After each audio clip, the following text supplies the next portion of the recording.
ಸಿದ್ದರಾಮಯ್ಯ ನೇತೃತ್ವದ ಕರ್ನಾಟಕ ಸರ್ಕಾರ ಹಳೆ ಕೇಸ್ಗಳನ್ನು ಎತ್ತಿ ಜೈಲಿಗೆ ಕಳಿಸಲು ಸಂಚನ್ನ ಮಾಡ್ತಿದೆ ಎಂದು ಕೇಂದ್ರ ಉಕ್ಕು ಸಚಿವ ಹಾಗೂ ಜೆಡಿಎಸ್ ರಾಜ್ಯಾಧ್ಯಕ್ಷ ಎಚ್.ಡಿ. ಕುಮಾರಸ್ವಾಮಿ ಅವರು ಆರೋಪಿಸಿದ್ದಾರೆ.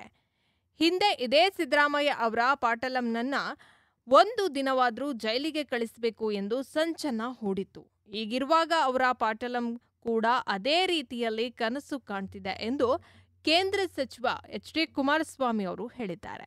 ನಾನು ಒಬ್ಬ ಅಧಿಕಾರಿಯ ಕರ್ಮಕಾಂಡದ ಬಗ್ಗೆ ಮಾತನಾಡಿದ್ದೆ.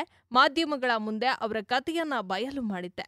ಆದರೆ ಅವರು ನನ್ನ ಜೈಲಿಗೆ ಕಳಿಸುವ ತಿರುಕನ ಕನಸನ್ನ ಕಾಣ್ತಾ ಇದ್ದಾರೆ. ಅವರು ಎಲ್ಲಿ ಯಾರ ಚೇಂಬರ್ನಲ್ಲಿ ಕುಳಿತು ಮಾತನಾಡ್ತಿದ್ದಾರೆ ಎನ್ನುವ ಮಾಹಿತಿ ನನಗೆ ಇದೆ. ಒಂದು ದಿನವಾದರೂ ಕುಮಾರಸ್ವಾಮಿ ಅವರನ್ನ ಜೈಲಿಗೆ ಹಾಕಬೇಕು, ಕಳಿಸಬೇಕು ಎಂಬ ಚರ್ಚೆಗಳು ನಡೀತಾ ಇದೆ ಎಂದು ಅವರು ಆರೋಪಿಸಿದ್ರು.